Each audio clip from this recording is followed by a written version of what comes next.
Mwiriwe neza bakurikiye Good Grace TV. Twongeye kubaramutsa cyane bari hirya no hino badukurikiranye cyane. Ndi kumwe na Mr. Villa, umunyamakuru mugenzi wanjye. Amakuru mushiti yanjye. Kabisa. Okay. Uyu munsi twongeye kugaruka kugira ngo tuganire.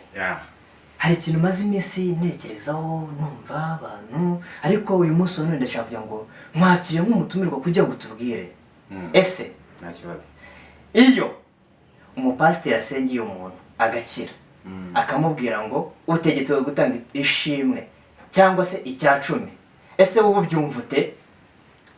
So kera ubundi najyaga numva ko biriya bintu ari ugutubura, ariko hari n'abapasiteri batubura. Oya, hari n'abapasiteri batubura, ariko ntekereza yuko ko ririya shimwe batanga ari ituro nyine riba rigiye kubaka umurimo w'Imana. Okay, niko ntekereza. Barakoze cyane. Riba rigiye gute? Ni ukuri ha pastor, ni ukuri itorero, kuko pastor ayobora iryo torero.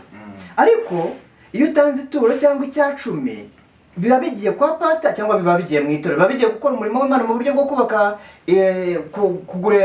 gukora ibintu byo mu rusengero, cyangwa ni kwa pastor mu rugo iwe. No kuvuga ngo ntekereza neza iyo pasiteri avuze ati ngo mutange icyacumi, sibyo, mutange icyacumi n'amaturo n'amashimwe byubaka mu murimo w'Imana, sibyo, reka nongereho byubaka mu murimo w'Imana, reka byongereho kubera ko nyine ntazi neza aho ayo mafaranga wenda ajya, kuko niba nanze icyacumi ndahita nigendera njye sinzaba mari, ntabwo mbizi.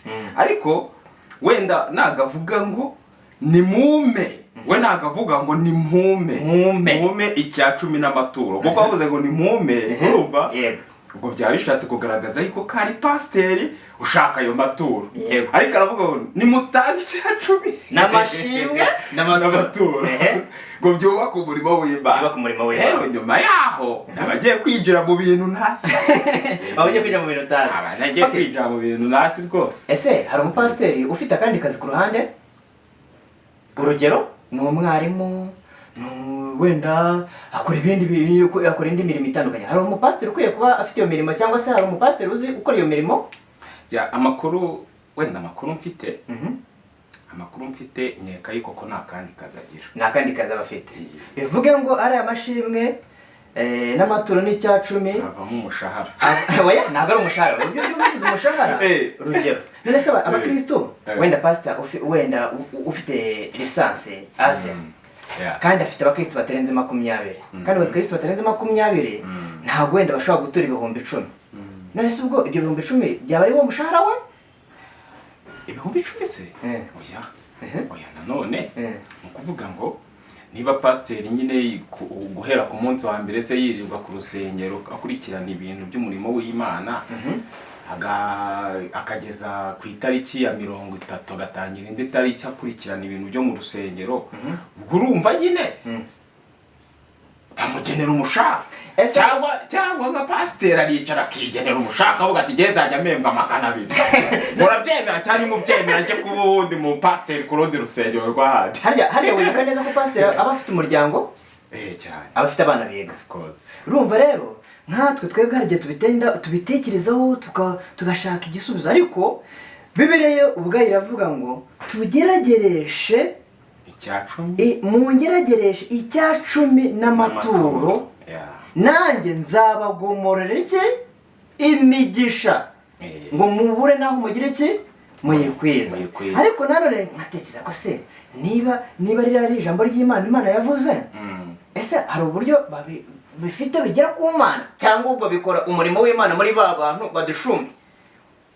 Oya, ni ukuvuga ngo byanga bikunze bifite nawe bihuriye n'Imana, kubera ko nyine muri Bibiliya si umaze kunsomera z'ukuntu byanditse, ahubwo ni ijambo wafashe mu mutwe mubonana. Wafashe mu mutwe akubanza rero unasenga, iryo jambo nk'ubwo warifashe ute? Ni ukuvuga ngo kubera ko byanditse muri Bibiliya, sibyo Nego. yanditse muri bibiliya Yeah. ubwo turakurikiza nyine bibiliya sibyo ubwo ntabwo turi bukurikize ntabwo turi bukurikize ibya pasiteri. Okay, urakoze cyane. Ati niba ubwo ari ibya bibiliya ubwo bifite aho bihuriranye n'Imana. Okay, urakoze cyane. Ibyo byose tuba turimo kugira ngo tubiganireho, tubitange ibitekerezo. Ushobora no guca kuri comment, gutera comment kuri YouTube channel God Grace TV, cyangwa se ugakanda subscribe, mbese ugasharinga, like, comment buri hantu hose. Kandi ushobora no kudukurikirana kuri Facebook, kuri Twitter, kuri TikTok, Instagram, aho hose turiyo nka God Grace TV. Man, ibyo binyamakuru byose ubikoraho manda. Ntabwo woroshye. Oya. Ntabwo woroshye kandi nyine kuko twebwe imirimo yacu ni ukugira ngo tugaragaze cyangwa twereke abantu ibyo abantu baba badafitiye ubusobanuro. Nk'ubu twagutumiye kugira ngo dusobanurire kuri ibyo bintu, ariko ubusobanuro uduhaye turabwumvise. Urakoze cyane.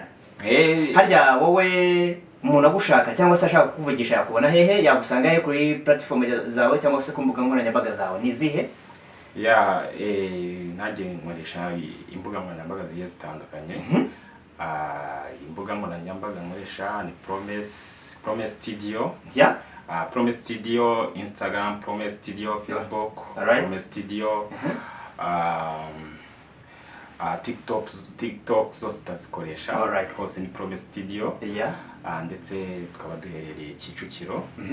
Kicukiro santere, kigira santere umanuka ho gatoya kabisa, ntabwo nibuka imibare y'icyapa, ariko already yo wageze santere wikoza aho bakunze kwita ku Isonga.